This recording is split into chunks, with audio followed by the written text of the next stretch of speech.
Уланта аты жөнүндө Аткарбек Шабданбек уулу, саламатсыздарбы?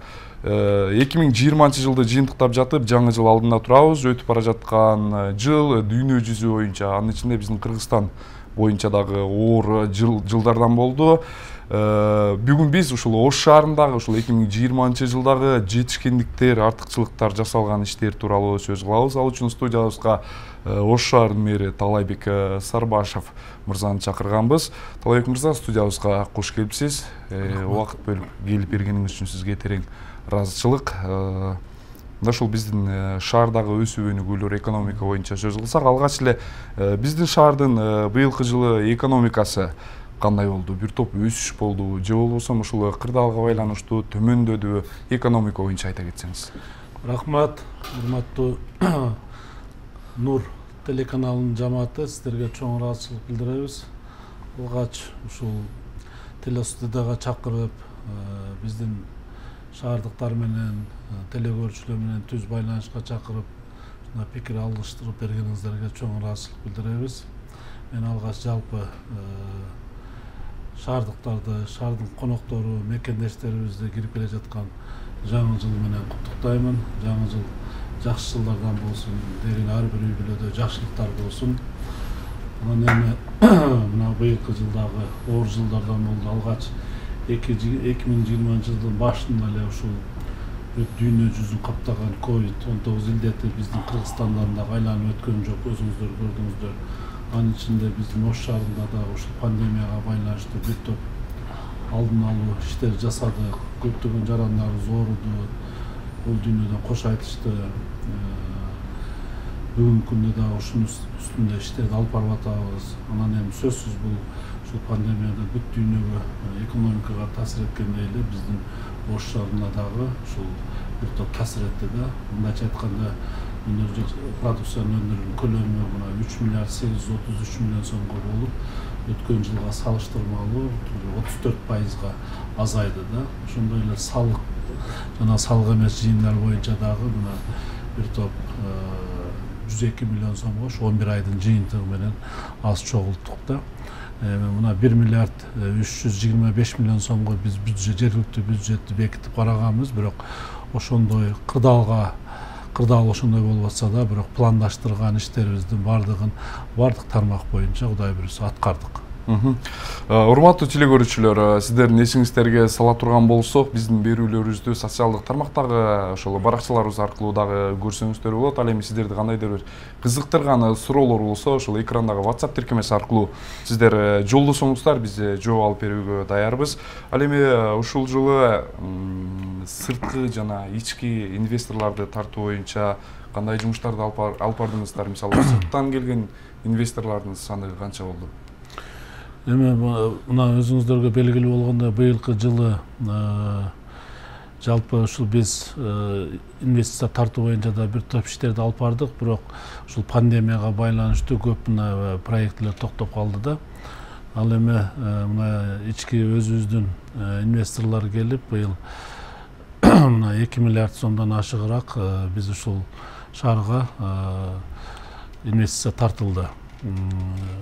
Бул айта турган болсок, мына жеңил өнөр жай тармагы боюнча мына жаңы завод, фабрикалар курулуп атат. Унаа курулушунун ишке кириши, чакан ишканалардын ишке кириши, ошогон иштер болду. Эң негизгиси эле мына ушул шаардын инфраструктурасына көңүл буруп, көптөгөн мына кызмат көрсөткөн мекеме ишканаларды да биз оңдоп түздөгө жетиштик да.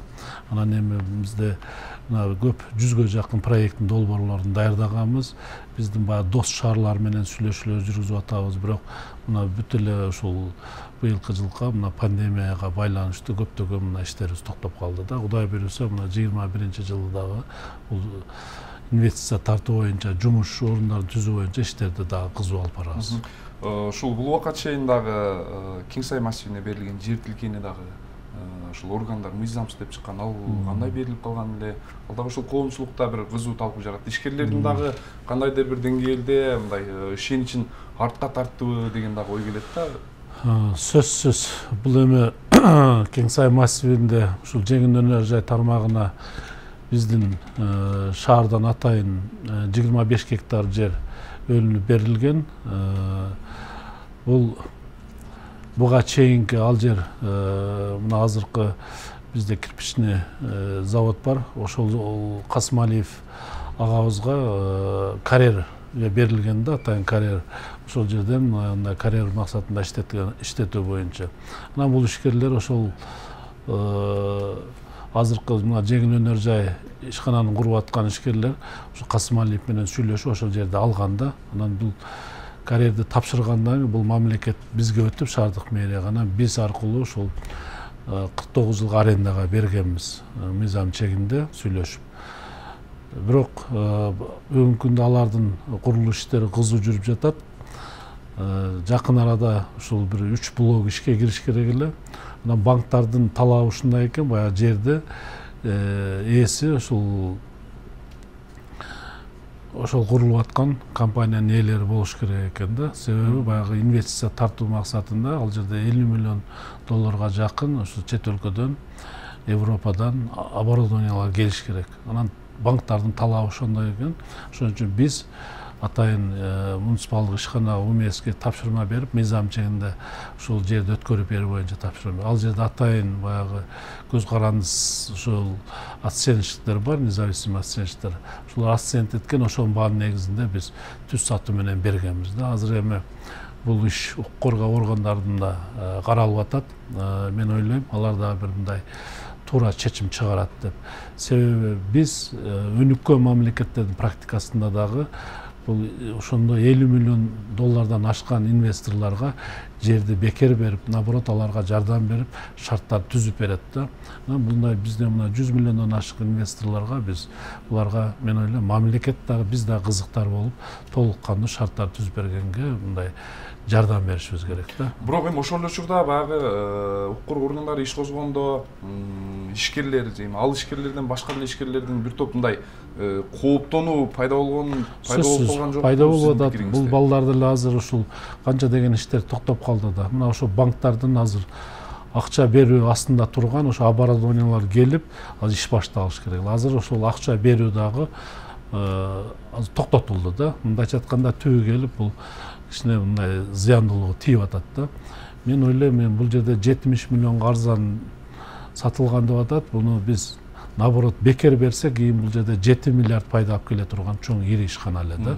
Ошон үчүн биз бул жагындагы карап, ушундай мен ойлойм, мына жаңы президенттик шайлоолор өтүп, жаңы президенттерибиз, ажоолорубуз келсе, жаңы парламенттер шайланса, ушундай мыйзамдарга өзгөртүүлөрдү киргизишибиз керек да. Ушундай чоң ири инвесторлорго биз жерлерди наоборот берип, жумуш орундарын түздүртүп, аларга шарттарды түзүп беришибиз керек. Негизи ушул биздин шаарда 2020-жылда ишкерлерди колдоо боюнча сиздер кандай иштер жүргүзүп, канча мисалга жер ишкерге канча жер тилке берилди, канча бөлүнүп берилди, же кандай максаттан колдоп атасыздар, финансовый жактан колдоп атасыздарбы, же болбосо бир ушул жерлерди бөлүп берүү менен? Биз негизгиси эле жер берүү боюнча ушул компанияга гана ушул шаардык мэрия тарабынан жер бердик. Андан сырткары мына кече шаардык кеңештин сессиясында дагы биз ушул депутаттар дагы ушул маселени көтөрүшүп, ушул келе турган инвесторлорго атайын жер берип берүү боюнча маселени карашты да. Ошол жерде бир промзона кылып, дагы келечекте ишкерлерге биз мындай жакшы ыңгайлуу шарттар түзүп берели деп атабыз. Негизгиси эле биз мына Российско-Кыргызский фонддон биздин ишкерлерге ушу акча алуу берүү боюнча жардамдарды берип атабыз. Ошол фонддун өкүлчүлүгүн ушу Ош шаарын аштырдык. Мына бүгүнкү күндө 15 миллион долларга жакын ошол акчадан алып биздин ишкерлер иштетип атат да.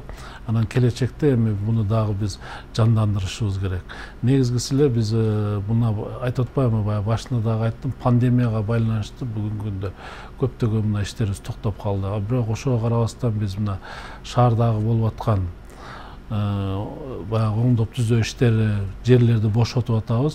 Кудай буюрса жакын арада ушу ишкерлерибизге ошол бериле турган, акцион аркылуу бериле турган жерлерибизди баарын ачыкка чыгарабыз.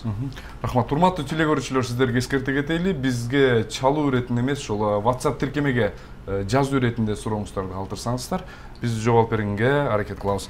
Ал эми ошол шаар ичиндеги курулуштар жөнүндө сөз кылсак да, быйылкы жылы канча объект курулду, канчасы ошол пайдаланууга берилди.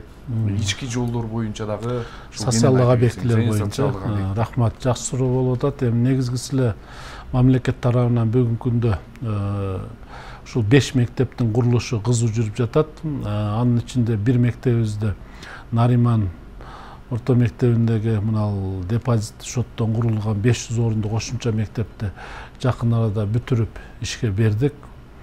Андан сырткары мынал мамлекет тарабынан ушул пандемия маалында башталган жугуштуу оорулар бөлүмүн, инфекционный оорукананы дагы 100 орунду оорукананы бүтүрүп, мына бүгүнкү күндө ишке берилди.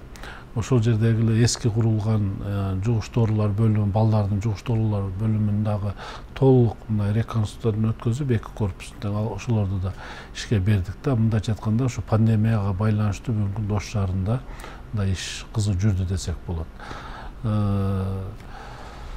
Эң негизгиси мына жергиликтүү бюджеттин эсебинен биз ушу балдардын бала бакча менен камсыз болушунда көбөйтөлү деп быйыл ушу 5 бала бакчанын курулуш иштери жүрүп жатат. Жакын арада мына 6-чы балдар бакчанын курулушу да башталат да. Анын 2 бала бакчаны биз бүгүнкү күндө тапшырып ишке бердик. 3-чүсүн мына жакын арада жаңы жылдан кийин ачып ишке беребиз да. Мындайча айтканда 2 жылдын ичинде 6 бала бакчанын ишин жүргүздүк десек болот. Мына 2 жылдын ичинде толук бүткөрүп ишке беребиз. Ал эми жолдор боюнча мына өзүңүздөр жол тыгындарын азайтуу боюнча биз Шакирова көчөсүн дагы толук мындай оңдоп түзөдүк. Андан сырткары мына Жапалак айыл өкмөтүндөгү Мерки айылында дагы 1,5 километрге жакын жолду асфальтладык. Шаардын ичиндеги ушундай кээ бир көчөлөрдү дагы асфальтлаганга жетиштик. Негизгиси эле мен айтар элем, бирок биздин шаардагы 70-75% жолдор бүгүнкү күндө мындай талапка жооп бербейт, толук мындай оңдоого муктаж жолдорубуз да. Ошон үчүн биз баягы мына коңшу Кытай мамлекети менен гранттык акчаны сүйлөшүп аткан болчубуз. Булар дагы мына бүгүнкү күндө тилекке каршы пандемияга байланыштуу келбей турат да. Мына биринчи этабында Бишкек шаарын көрүп атпайсыздарбы, мына жакшы жолдор оңдолду. Экинчи шаары ушул акчалардын келүүсү Ош шаарына күтүлүп аткан да. Мен ойлойм, бир мындай стабилдүүлүк, ушул мына эпидемиологиялык абал жакшы жолго түшүп калса, келечекте Кудай буйрса сөзсүз ушул жолдорубуз да оңдолуп түзөлөт деген ойдобуз. Рахмат. Ошол шаар ичинде биздин Абдыкадыров көчөсү дагы 2 тарабы кеңейтилип оңдолду. Ага 29 миллион сом акча каражаты бөлүнгөн. Бизге жеткен маалыматтар боюнча ал жердеги ошол каражат көбүрөөк бөлүнгөн деген дагы бир маалыматтар келген. Анан биз жөнөкөй эле математикалык эсеп менен бөлүп карай турган болсок, 1 квадрат метр жерге 20 000 сомдон ашык каражат сарпталып турду. 1 квадрат метр жерге. Математикалык эсеп менен өзүңүз деле бөлүп көрсөңүз болот. Ал эми мындай сиздер көзөмөлдөн өткөрдүңүздөрбү, карадыңыздарбы? Негизи ошол баягы коомчулуктун бүгүнкү күндө бир күмөндүү ойлору туурабы же туура эмеспи? Эми мынандай да, силер мындай журналистикалык көз караш менен караган окшойсуңар квадрат метрине. Ал жерде атайын проекттин долбоорлору даярдалат, эксперттер отурат, эми текшерет, экспертизадан өтөт проекттер, баардыгы эсептелип чыгып туруп, анан ошол мындай тендерге коюлат да проекттин. Ал жерде мен билгенден 30 миллиондон ашыгыраак акчага ошол проекттин долбоору даярдалган. Анан эми тендердик баасы ошо 29 миллион. Мындай өзүңүздөр деле көрүп атпайсыңарбы, ал жерде эмне деген гана иштер болду да. Бул түнкү жарыктар, лотоктор коюлду, брусчаткалар толук мындай бүгүнкү талабына жооп бере турган мындай аллея болду десек болот да. Эми бул жерде эгер ошондой мыйзам бузуу болуп, же болбосо силерде бир мындай күмөндүү ойлор боло турган болсо, аны укук коргоо органдары бар, сөз текшерүүдөн өткөзүлөт да. Анан ким мыйзам бузган болсо, ал жерде сөзсүз ал жооп берилет да. Бул убакка чейин ошол Аскар Шакиров көчөсү дагы оңдоп түзүүдөн өтүп ошол шарттар пайдаланууга берилген. Бирок ошол учурда бир нече убакыттан кийин эле ал жолдун ошол чөгүп кеткенине ошол өзүңүз деле болгонсуз, тапшырма бергенсиз. Ошол боюнча мындай кимдир бирөөлөргө бир кандай бир эскертүү бердиңизби, кандай болду? Андайда силер башка жерде ошондой жолдордун 1 километр, 1 чакырым жолдор канча акчага бүтүп атат, мындай анализ кылышыңыздар керек да. 1 километр жолдор мисалы кыланча миллион долларга бүтүп атат да. А биз ошо Шакирова көчөнүн туурасы 7 метр болгон мурункусу. Азыр бүгүнкү күндө 20 метрге кеңейттик.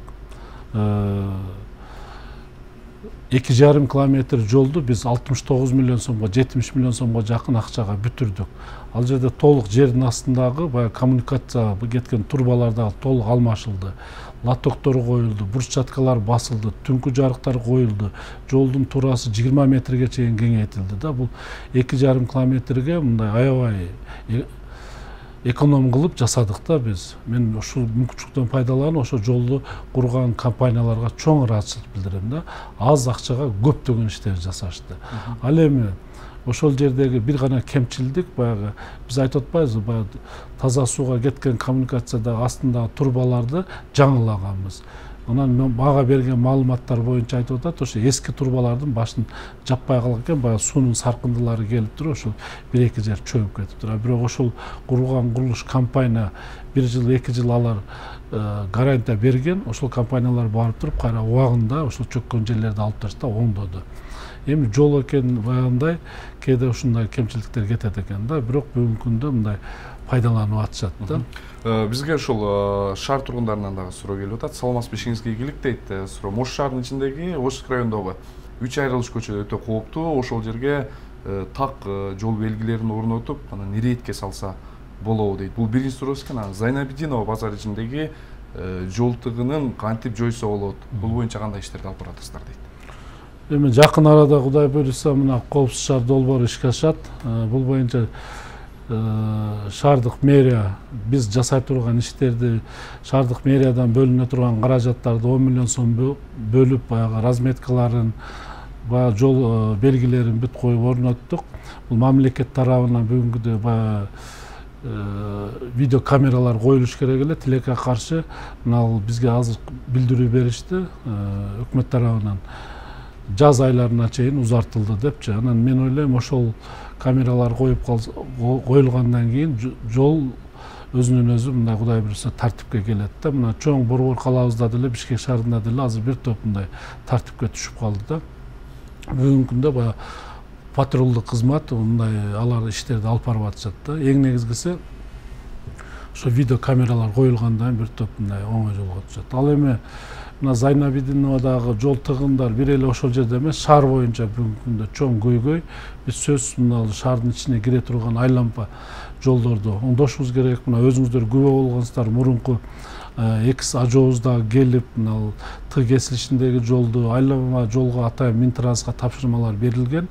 Ошол да эми мен ойлойм жаңы ажоо келгенден кийин, жаңы өкмөт куралгандан кийин бул ишке ашат деген ойдомун да. Бул эми мамлекеттик деңгээлде чечиле турган маселелер. Ал эми шаардын ичиндеги жол тыгындардын бүгүнкү күндө эми биздин жолдор илгерки Союз мезгилинде курулган жолдор. Бүгүнкү күндө Кудайга шүгүр ар бир үйдө 2-3 машина болуп калды. Жолубуз мындайча айтканда бүгүнкү күндүн талабына жооп бербейт да.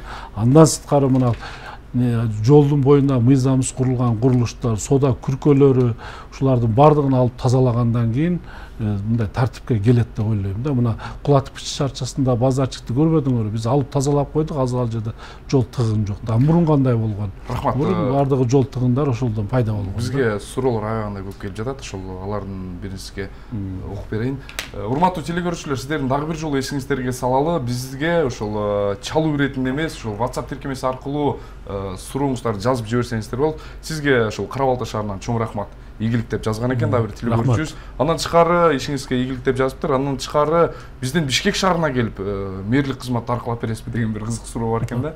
Рахмат. Эми бул кызмат бардыгы Кудайдан, Аллахтын айткандай болот. Эми баягы убакыт мезгил көрсөтөт деп жооп берейинчи. Азыр ал жерде мэр жакшы мэр иштеп атат, балбак зарлык койчу. Мен ага ишине ийгилик каалайм да. Анан эми Кудай насип кылып калса, биз мамлекеттик кызматкер, анда Кудай айткандай болот.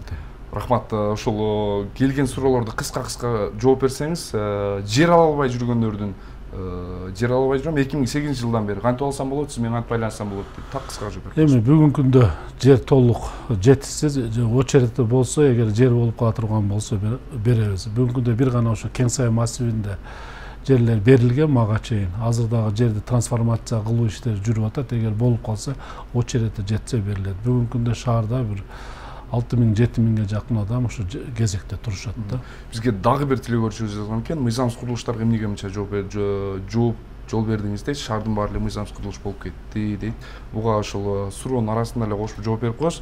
Андан тышкары ошол Ак Бура дарыясын биздин ошол шаар ичинде эң чоң долбоор болуп атат. Ушул жөнүндө дагы биздин көрүүчүлөргө кыска айта кетсеңиз, Ак Бура дарыясы. Эми Ак Бура дарыясы мына өзүңүздөр көрүп атасыздар, негизги эле мына шаардык мэриянын бүгүнкү 2020 жылга ири мындай баштаган чоң долбоор. Бул биз Ак Бура дарыя менен Ош шаары жалпы эли сыймыктанып Ош шаарды так экиге бөлүп өткөн дарыя. Ошон үчүн биз эң негизги максатыбыз шаардыктарга, шаардын конокторуна ыңгайлуу шарттарды түзүп берүү максатында баштаганбыз. Бүгүнкү күндө ошол дарыяны, Ак Бура дарыясын жээгин бекемдөө иштери жүрүп атат.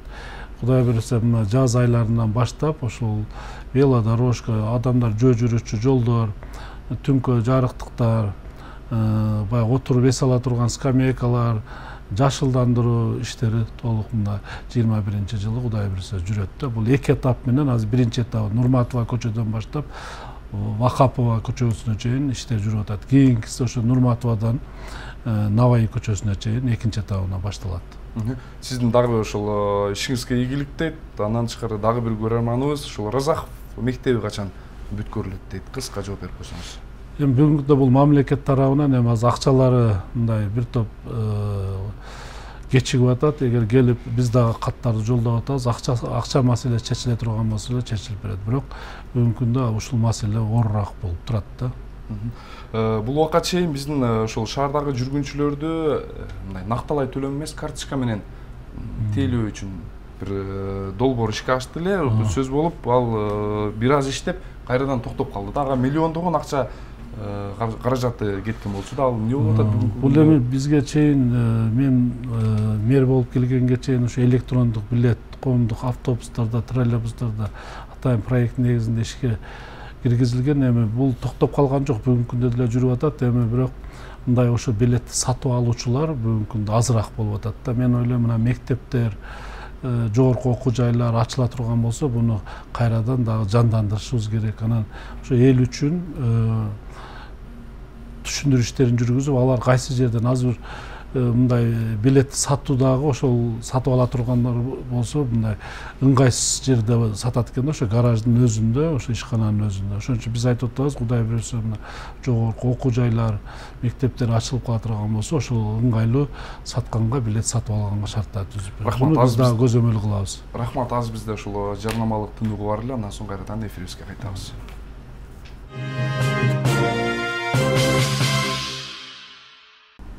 Урматтуу телегөрүүчүлөр, биз кайрадан эле ушул түз эфирибизди улантабыз. Сиздерге дагы бир жолу эскерте кетели, эгерде сиздерди кызыктырган суроолор болсо, экрандагы WhatsApp тиркемеси аркылуу кайрылсаңыздар болот. Биз сиздерге жооп алып берүүгө даярбыз. Ал эми ушул бизге келген суроолорду дагы бере кетейин. Эмне үчүн көптөгөн коррупциялык жана мыйзамсыз иш аракеттерине карабастан дейт, Ош шаарынын Алай футболдук командасынын вице-президенти Сейитбек Аматов иштен алынбай жатат дейт. Эми бул боюнча мына күйөрмандар тарабынан бир топ сындар айтылып атат. Эми бул коррупция боюнча айтып кете турган болсок, эми буну атайын комиссия иликтеп чыгыш керек. Азыр бүгүнкү күндө эми алардын бир мындай акча тарабынан мыйзам бузуу боюнча бизге эч кандай мындай билдирүү түшө элек. Эми негизгиси эле ошол стадиондун жетекчисине Сейит Аматовго мындай күйөрмандар тарабынан мындай сындар айтылып атат. Анан мен ал киши менен да сүйлөшүп атам. Бирок ал кишинин ушул командага болгон көз карашы, аракети бүгүнкү күндө жакшы эле. Мына эми азыр жаңы оюнчуларды дагы мына контракттары бүтүп кеткендери кетип, жаңыларын кабыл алып атат. Анан эми быйыл дагы бир возможность берип көрөйлү, баягы кетирилген кемчиликтерди оңдойбуз деп түздү. Бизге сөз берди, анан мүмкүнчүлүк берели, эгер жыйынтык болбосо анан ал киши өзү деле айтты, мен өзүм кеткенге даярмын деп. Бул убакка чейин ошол оюнчулар дагы даттан арызданып, ошол биздин өзүбүзгө чейин кабылдамаңызда болгон. Алар ушул шарттын жоктугун айтышкан. Негизи шарттар оңдолду ошо футболисттер. Негизгиси мына пандемия маалда нараазычылык чыкты, себеби баягы бул Сейит Юсуповичтин күнөөсү эмес. Биз баягы спортко каралган акчалардын баардыгын токтотуп турганбыз да быйыл мына пандемияга байланыштуу. А бирок кийин улар контракт түзүлгөн, биз сөзсүз акчасын, айлыгын төлөп беришибиз керек экен. Анан кайрадан бюджеттен ушул оор кырдаалга карабай биз ушул оюнчулардын акчасын толук айлык акыларын бердик да. Экинчи шарт боюнча айтып кете турган болсок, мына Борбордук стадиондо, Сүйүнбаев атындагы стадиондо аларга болгон шарттар бир топ жакшыланды, толук кандуу мындай жакшы боло элек, бирок мен кече жакында да кирдим. Алардын мына жаңы оюнчулары келет, жакында АФКга даярдана баштайт. Ошолор келгенге чейин алардын шарттары толук биз оңдоп, жатаканасынан бери ушул баягы ашканаларына баардык ыңгайлуу мындай талапка жооп бере турган кылып быйыл шарттарды түзүп беребиз. Сизге ушул көптөгөн теле көрүүчүлөр ыраазычылыктарын билдирип жатышат. Таманчыкары ар бирин окуганга бизде убакыт бир аз тарыраак. Ал эми ушул быйылкы жылы саясий жылдардан болду да. Бул убакка чейин ушул өлкөбүздө кандай төңкөрүш дейбизби, же болбосо ушул нааразычылык акция дейбизби, шайлоодон кийин бир топ ыңгайсыз жагдайлар болду. Ушул шайлоодон кийин сиз дагы жумуштан убактылуу кеттиңиз. Бир канча күнгө кетип, бирок кайра жумушка келдиңиз да. Ошол учурда сиз ушул эл менен жолугушкан учурда шаардык кеңештин депутаттарын мыйзамсыз дедиңиз. Бирок өзүңүз кайра ошол мыйзамсыз деп аталган депутаттарга бир канча убакыт мурун отчет бердиңиз. Ушул жагдайды кандай деп түшүнсөк болот? Эми ошол мезгилде туура түшүнүш керек, кырдаал ошондой болду. Мен бир нече күнгө кеткен жокмун. Бир күндө кеч кеттим, тапшырдым. Себеби эртеси кайра келдик да. Мындайча айтканда ошол мезгил кырдаал ошондой болду. Эгер мен ошол креслого жабышып отура турган болсам, ал күнү сөзсүз үч тарап болуп, кан төгүлөр болуп кетиши мүмкүн эле. Ошон үчүн бизге биринчи очередь элдин ынтымакчылыгы, биримдиги керек. Биз үчүн бир дагы адамдын башынан бир тал чачы түшпөш керек да. Кызмат табылат, ал эми адамдын өмүрү табылышы кыйын. Мен ошон үчүн биринчи очередь биз ар бир адамдын, жарандын өмүрүн эске алып туруп мен чыгып кеттим. Бирок Садыр Нуркожоевичтин ошол кездеги биринчи сүйлөгөн мыйзам талаасына чакырган сөзү, мына кеткен губернатор, мэрлер, акимдер кайра келип ишиңиздерди баштагыла деди да. Мен ойлойм, бул сөзү эң туура, мыйзамдуу сөз болду. Ошол мамлекетте стабилдүүлүктү сактап калганга мына биринчи чакырык сөзү болду десек болот да. Ошон үчүн эртеси биз кайра келип, мына мыйзам чегинде ишибизди уладык да. Анан эми депутаттардын баягы мен айткан сөзү боюнча негизгиси эле ошол күнү депутаттарды дагы, менин депутаттарга болгон дагы таарынычым. Себеби ар бир сессияда төрага мага билдирүү берет, сессия болот, мына маселе каралат, келип катышып бериңиз деп. Ошол күнү кырдаал ошондой болуп атса, мен эл менен күрөшүп атсам, элди ынтымакчылыкка чакырып атсам, депутаттардын ошо төраганын ошо мезгилде кылган иши ошол мезгилде кичине мындай туура эмес болуп калды да.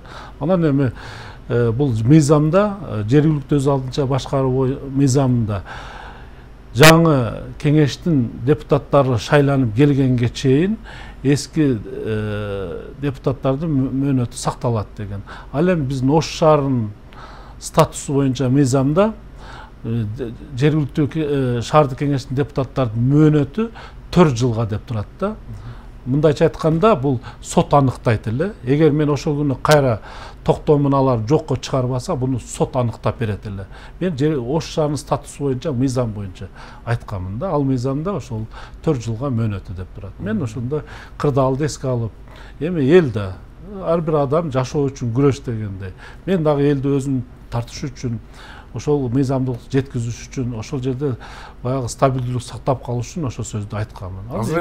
Азыр эми айтып атпаймынбы, буну сүйлөштүк, юристтер менен сүйлөштүк, кырдаал ошондой болду. Бири-бирибизди туура түшүндүк. Эртеси алар кетирилген кемчилдиктерин мойнуна алып туруп, мына кайрадан келип токтомдорун жокко чыгып берди. Биз эми ич-ара өзүбүз сүйлөшүп, бүгүнкү ишибизди баштап атабыз. Анын бардыгыбыз туура бири-бирибизди туура түшүнүш керек. Эми ушул кадрдык дайындоолордо да жакында сиз ошол спорт комитетинде Бекдөлөт Абакиров деген баланы ошол дайындадыңыз.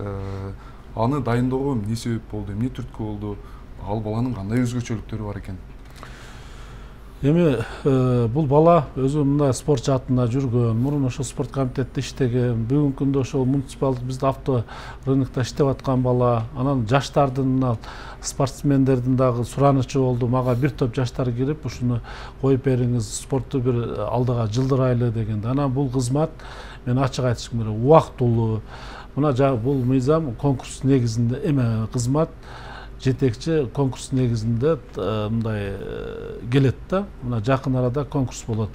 Анан мен айтып атам бардыгын эле. Мына эми азыр бирөөнү убактылуу коюп турсаң деле мына сразу баягындай туура эмес пикирлер жазылып, же болбосо бардык эле спорт жаатындагы адамдар бир келип атат дегенде, эми спортсмен деле адам да. Булар деле эл үчүн иштейли деп аракет кылып аткан балдар. Мен ойлойм, эгер конкурстан өтүп калса эл үчүн иштеп берет. Өтпөсө кыйын утуп келсин, биз ал кимиси келсе ошо менен иштешкенге даярбыз да.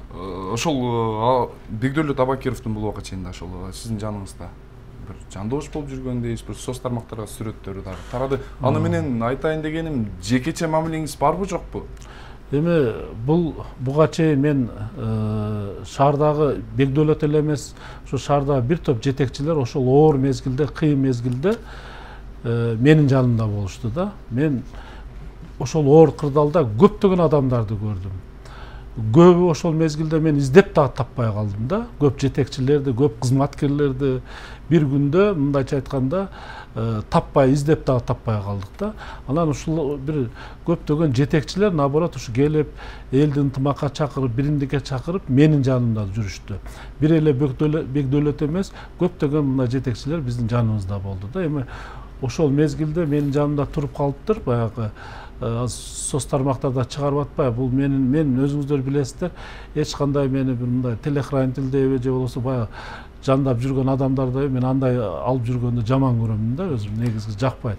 Ошон үчүн бул как жетекчи катары менин жанымда турган. Бул ошол мезгилде биздин ишканада мына авторыныкта жетекчи болуп иштеген. Рахмат, бизде убакыт тарыраак, кыска жооп берсеңиз, бүгүнкү күндө ошол дүйнөнү кооп тонткон тажы вирусу биздин Ош шаарында кандай болуп атат? Мисалы ошол жаңы жылга карата ар кандай эми баягы жарандар ар кандай иш-чараларды өткөрүп атат. Сиздер тараптан кандай бир чектөөлөр коюлуп атабы? Аларды иретке келтирүү, түшүндүрүү иштери жүргүзүлүп жатабы? Эми буга чейин мына өзүңүздөр күбө болгондой өзгөчө абал, өзгөчө кырдаалдар мезгилинде бүт чектөөлөр коюлуп, биз уруксаттарды берген эмеспиз, катуу көзөмөлдөгөнбүз. Бирок эми бүгүн республикалык штабтан атайын каралып, баягы чектөөлөр алынды. Биз ошого байланыштуу бардык мындай кафе, ресторандарга уруксатты бердик. Бирок ошол эле мезгилде баягы санитардык гигиеналык нормаларды толук сакташ керек да, эрежелерди сакташ керек. Баягы антисептиктер, баягы бет каптарды, ушу бардык мындай аралыктарды бүт сактап иштеш керек да. Эгер сактабаса, бүгүнкү күндө дагы аларга баягындай штраф салынат. Бүгүнкү күндө эпидемиологиялык кырдаал туруктуу. Мына мисалга ала турганда бүгүн жаңы учур катталган жок. 39 адам бүгүнкү күндө ооруканада жатат. Аларды да мына жаңы бүткөн ооруканага бүгүнкү күндө жылдырдык да. Эми Кудай сактасын, бул дарт экен. Эгер элибиз буга толук кандуу өзүбүз үйрөнүшүбүз керек, ушул эрежелерди сактаган. Ушундай азыркыдай өзүңүз айткандай баягындай кырдаалды сакташ керек, жарандар тартипке көнүш керек деген эле учурда ошол жакын күндөрдө эле ишкер Жалил Атамбаев Ош шаарында той берип, ал жерде ошол сиздин барганыңызды дагы соц тармактар сүрөттөрдөн көрүп калдык да. Негизи мындай баягы моралдык жоопкерчилик деген кандай болуп калат? Эң туура суроо бердиңиз. Ушул суроону берсе экен деп мен ойлодум эле. Мындайда Жалил Атамбаевди мен тааныйм, бирок аны менен иш боюнча айтканда биздин аласа бересебиз жок. Бирок Жалил Атамбаевдин элдин башына иш түшүп турганда оор мезгилдерде Каникей деген ресторанына өзүңүздөр да күбөсүздөр, мен суранып ошол жерге барып, күндүзгү стационарларды ачтык. Күндүзгү стационарына миңдеген адамдар күнүнө келип ошол жерден лечение алып атышты. Түнкү стационарды дагы ошол Жалил Атамбаевден мен суранып ачтырдым. Ошол эле мезгилдерде, мына кырдаал оор мезгилдерде ошол жерде иштеп аткан, түнү күнкү иштеп аткан смендеги врачтардын бардык айлык акысын Жалил Атамбаев өзү берди, тамак аштарын өзү берди. Мындайча айтканда, элдин башына иш түшүп турганда менин суранычымы четке какпастан ошол туруп жардам берди да. Бул биринчиси. Экинчиси ак ниети менен биринчи уулун үйлөп элден бата алайын деп той кылып атып. Шаар башчысы катары келип, менен суранып кабинетиме келип, барып калап элеңизди айтып бериңиз талай нерсе деди. Эмне үчүн мындай мен алдан суранганда барып жардам бергенде ал келген, ана мен жакшы тоюна барып, жакшы мындай элдин аттан калып элем айтпашым керек. Барып мен ал жерде тойдо жырга отурганым жок. Отуруп ошо калып элегимди айтып коюп гана столго отурбастан кайра чыгып кеткенмин да. Рахмат, Талайбек Насырбекович, ушул бизге бөлүнгөн убакыт аздыгына байланыштуу сиздин келип бергениңизге терең ыраазычылык. Алдыдагы келе жаткан жаңы жылыңыз менен сизге кыска эркин микрофон беребиз. Рахмат, дагы бир жолу сиздерге чоң ыраазычылык билдирем. Сиздердин дагы жалпы эле мекендештерибизди, Ош шаарынын тургундарын, конокторун кирип келе жаткан жаңы 2021 уй жыл менен Ош шаар мэриясынын атынан куттуктаймын. Баарыңыздарга Кудайым ден соолук болсун, үй бүлөңүздөрдө тынччылык болсун, токчулук, молчулук болсун. Негизгиси эле биздин кыргыз мамлекетибизди Кудайым колдоп, мындан ары өңгөн өскөн мамлекеттердин катарына кошулайлы. Ар бир үйдө жакшылыктар болсун. Ордолуу Ош шаарыбыздын ооматы арта берсин. Ар бир үйгө жакшылыктарды каалайм. Сиздерге чоң рахмат. Ушул шаар үчүн жасаган иштериңиз ушул элдин алкоосунда болсун дейли. Сиздин дагы келе жаткан жаңы жылыңыз менен урматтуу телекөрүүчүлөр, сиздердин дагы жалпыңыздардын алдыда келе жаткан жаңы жылыңыздар менен биздин Нур телеканалынын жалпы жамаатынын атынан куттуктайбыз. Ал эми биздин бул берүүбүздү ошол социалдык баракчаларыбыздан дагы көрсөңүздөр болот. Кийинки ушул берүүлөрдөн жолугушканча аман туруңуздар.